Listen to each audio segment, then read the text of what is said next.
Olá pessoal, eu sou a Juliana Bezerra e nesse vídeo eu vou falar sobre JDBC versus JPA. Quem trabalha com banco de dados conhece as duas alternativas e sempre tem aquela pessoa que é time JDBC e aquela outra que é time JPA. Então a ideia é trazer aqui uma análise fundamentada dessas duas alternativas. No final você vai ser capaz aí de tomar a sua decisão do que utilizar, tá bom? Vamos começar aqui com o JDBC. A ideia do JDBC é permitir uma conexão com o banco de dados utilizando o protocolo JDBC, que é uma abordagem voltada para Java. Então a gente tem normalmente aquele código que cria a conexão, a partir da conexão cria o statement e a partir do statement ele executa a query. Então a gente tem que trabalhar com SQL ali, tem que trabalhar com coisas bem em baixo nível, né? Configurar o driver dessa conexão com o banco. Cada banco tem um driver diferente e trabalha com um dialeto diferente. Então a gente tem que fazer todo esse trabalho aí para poder trabalhar com o JDBC. Depois, né, com o passar do tempo, com a evolução de frameworks como Spring, a gente ganhou o JDBC Template, que também permite trabalhar com o JDBC, mas agora a gente não precisa gerenciar a conexão e statement e nem percorrer result set para descobrir qual é o valor retornado, montar nosso objeto de resposta e enviá-lo. Agora a gente só se preocupa com a consulta SQL. Então o JDBC Template tem um método lá de query, de update, onde você passa a consulta SQL e ele já retorna para você o objeto desejado. Inclusive com alternativas de mapeamento para a entidade menos verbosas. No result set a gente precisava pegar cada propriedade pelo nomezinho dela e colocar no objeto. Aqui a gente já tem alternativas de implementar um role mapper baseado nos atributos daquele BIM. Então a gente tem um trabalho bem menor trabalhando aqui com o JDBC. Mas qual é a grande questão aqui do JDBC? A gente está trabalhando com SQL. E SQL acaba sendo algo não muito amigável para os desenvolvedores. É claro, né? Muita gente que desenvolve há mais tempo teve que trabalhar com SQL e acabou aprendendo. Mas as pessoas mais novas, não necessariamente. Elas podem ter abstraído essa parte do SQL e trabalhado com alguma abstração ali em cima. Além disso, né, a gente trabalha com queries, trabalhando com queries SQL, a gente pode acabar usando alguma função que é específica de um banco de dados. Isso aí é um problema, porque se a gente precisar trocar de fornecedor, a query não vai mais funcionar. Fora o fato de ter queries repetidas ali no código, né? Manter esse SQL talvez não seja algo muito bacana. Principalmente quando houverem mudanças ali, atualização no banco, a gente vai precisar atualizar cada um desses SQLs. E aí, pensando numa forma de tirar o SQL da jogada, mantendo as funcionalidades que ele trazia, veio a ideia do JPA, que significa Java Persistence API. A ideia é a gente colocar uma abstração a mais ali em cima da conexão com o banco. E aí a gente teria algo que seria independente de fornecedor.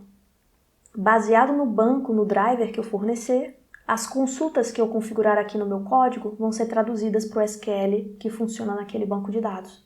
Então aqui a ideia é a gente trabalhar com a linguagem mais alto nível. A gente não vai trabalhar com SQL. A gente vai trabalhar com a ideia de JPQL. É um SQL baseado nas entidades que a gente tem aqui no nosso código. E ele é independente de plataforma. Então a gente pode ver um código que tem um select, por exemplo, acessando uma entidade user.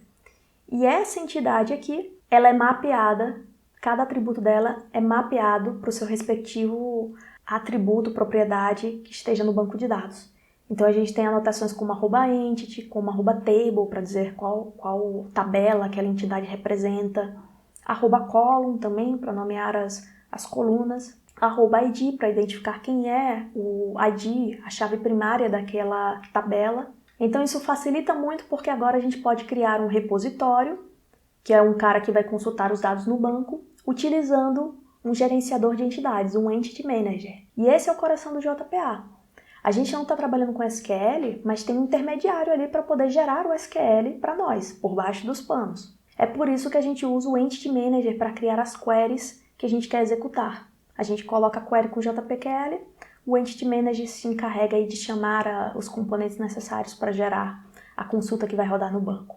Ele também faz outras coisas, né? Faz cache de informações para a gente não ter que voltar no banco caso a gente use algo que acabou de ser manipulado. Tem muita coisa que o Entity Manager faz. Inclusive permite criar queries nativas, voltando à ideia de usar SQL também. Só que trabalhando com o JPQL diretamente, que é a ideia principal do JPA, a gente consegue até fazer algumas coisas mais simples, mas consultas mais complexas são mais complicadas. A gente acaba amarrado ali por aquela abstração, porque a gente não pode escrever a consulta da forma que a gente desejaria. E no final a gente acaba trocando o conhecimento pelo outro, né? Ao invés de aprender SQL, você está aprendendo JPQL. Então é uma linguagem por outra. Talvez não usar SQL não seja de fato a vantagem do JPA. Também existe o problema de trabalhar com esse Entity Manager, mas pensando nisso, o Spring Data lançou um módulo Spring Data JPA que já visa tirar esse cara da jogada. Então com ele é muito simples, a gente cria um repositório JPA ali no código e com esse repositório a gente pode nomear consultas que são montadas automaticamente com base no nome dos métodos. Isso é muito legal. Ou mesmo colocar queries associadas àquele método de consulta do repositório. Então a gente acaba tendo um grande poder quando a gente usa o JPA com o Spring Data. Mas é claro, né? Quando a gente começa a trabalhar bastante com banco, com aplicações mais complexas, a gente se vê precisando otimizar as consultas. E otimização não é algo simples, não é algo trivial.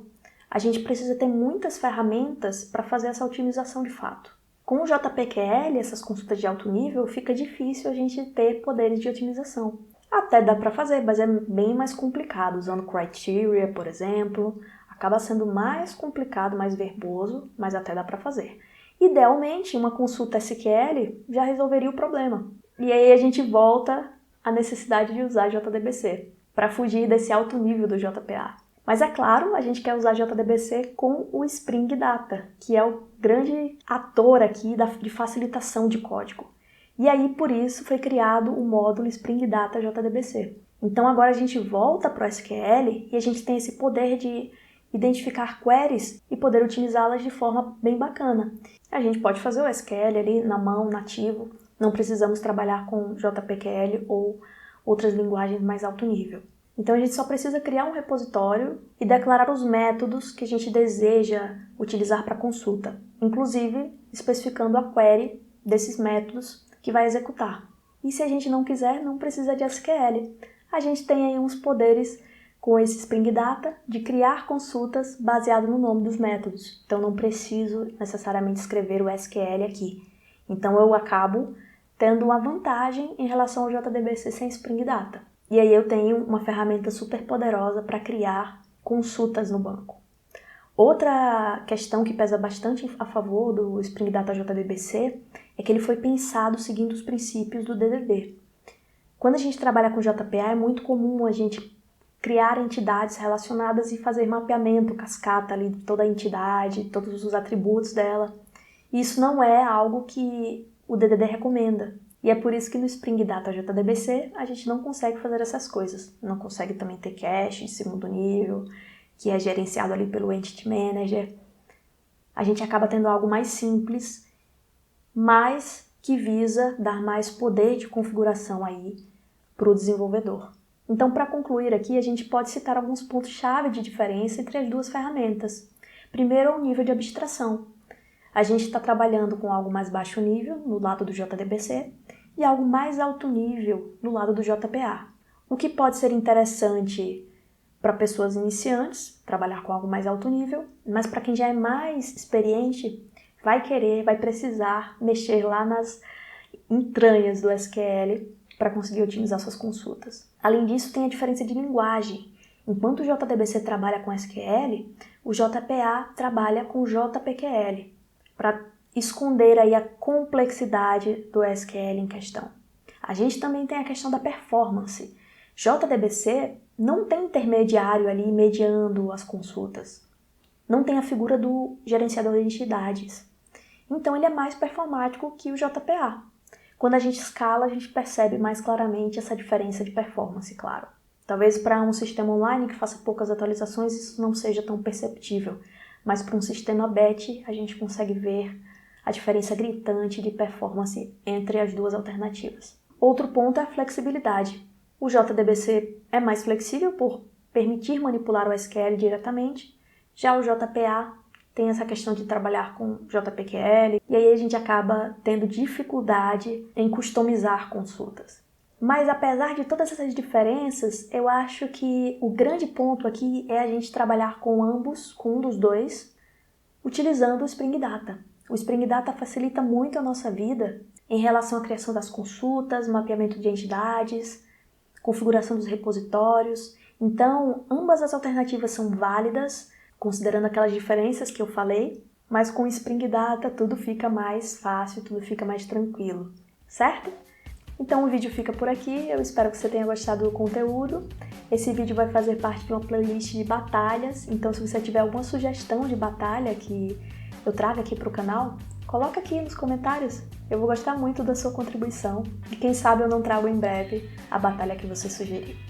Tá bom? Um abraço para você e até a próxima!